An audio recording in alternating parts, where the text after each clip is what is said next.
My heat and hydro now cost me more than my mortgage. I now not only work 75 hours a week, I stay and work 15 hours a day just so I don't lose my home. My hydro bill,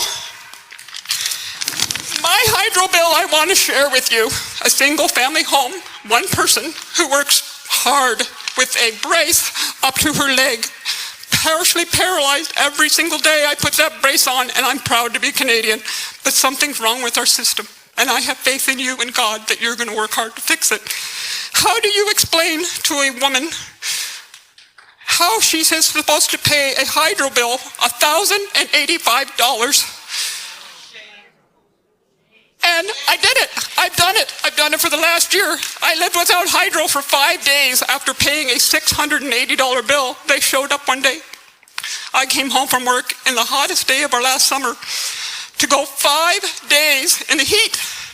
I have epilepsy, a disability. I called and I begged our hydro company. They wouldn't do nothing. 5 days I lived in that heat. I'm asking you, Mr. Trudeau, and here is my question today.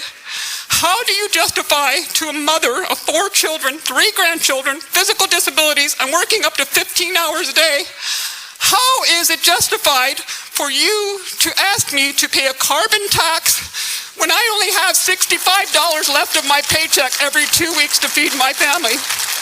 I'm asking you to fix our hydro system. I'm asking you to fix Canada.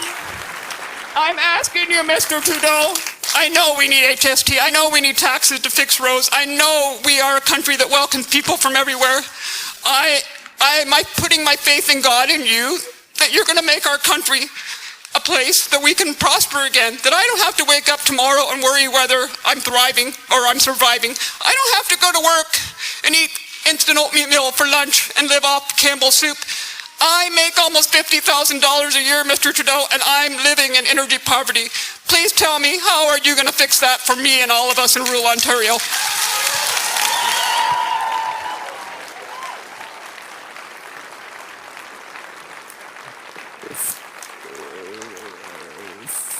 First off, on behalf of everyone here, let me say thank you, not just for everything you do, but for sharing that extraordinary story with us. Your strength, your determination is an inspiration and example to us all.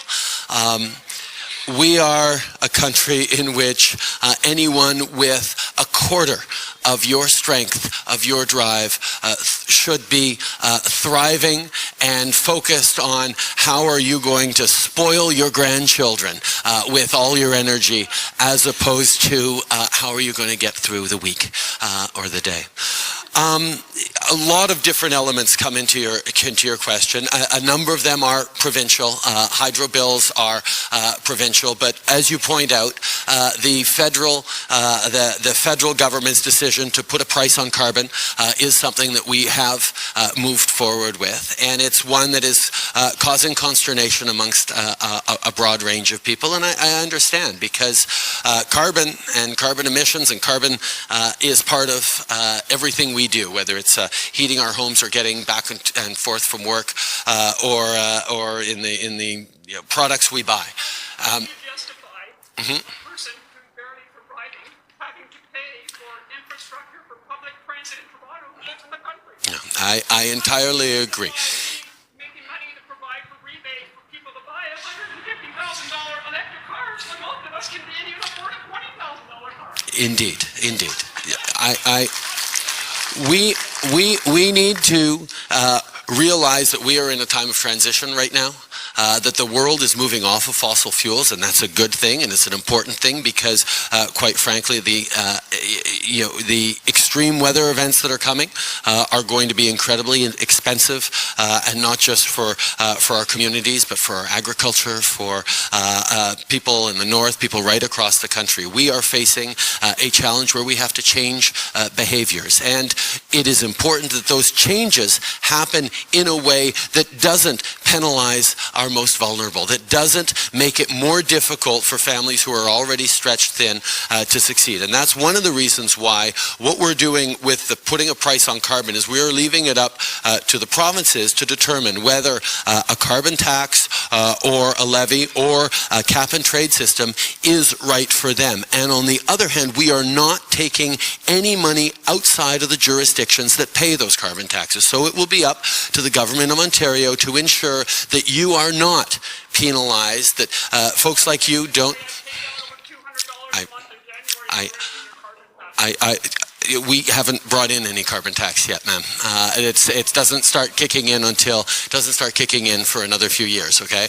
But I understand your concerns, and what is so important is that in this time of transition, we do not penalize people who are already stretched to, and in some cases beyond the breaking limit in terms of their finances.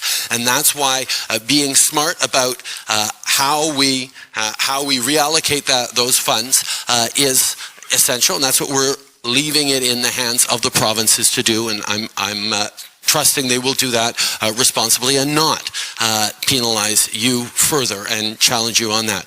But we need to get off fossil fuels. We need to make this transition. We need to start protecting our lakes, waters, rivers, streams, our lands, our children's future. And that means we are going to have to go through a shift.